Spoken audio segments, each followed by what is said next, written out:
Vous suivez le numéro 1 de l'actualité ivoirienne. Bienvenue à tous dans PP News.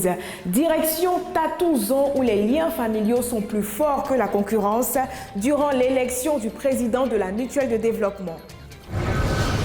Le dimanche dernier a eu lieu l'élection du président de la Mutuelle de développement de Tatouzon, un village situé dans le département de Kouibli.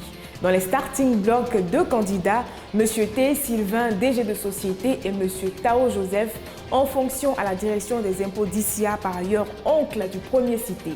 Contre toute attente, M. T. Sylvain va se désister en arguant que le neveu qu'il est ne peut pas aller au bout de son rêve car étant en face de son oncle. Après moult tractions, M. Tao Joseph est enfin plébiscité comme président de la mutuelle de Tatouzon.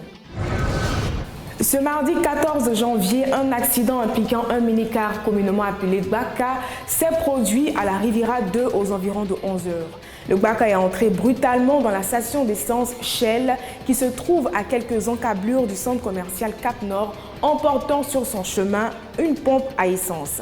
Erreur humaine ou panne technique? En tout cas, le chauffeur M. Sekou Kasugé nous a confié que le frein aurait lâché et le volant de la direction aurait été par la suite bloqué. Le bilan nous révèle 8 personnes blessées, dont 7 passagers et l'apprenti. Ils ont été tous rapidement convoyés vers l'hôpital le plus proche pour bénéficier d'une prise en charge médicale. À Tahabo aussi, tout semble aller pour le mieux. Il n'y a qu'à baisser la tête pour poser les yeux sur l'envers du décor. L'eau usée des toilettes et fosses septiques forment des sillons et flaques d'eau noirâtres dans toutes les ruelles de la ville, rendant difficile la circulation pour les piétons aussi bien que pour les automobilistes.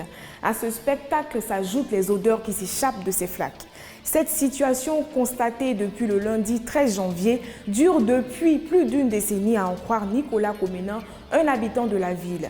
Si une solution n'est pas trouvée au plus vite, cette situation pourrait favoriser la prolifération de maladies comme le paludisme.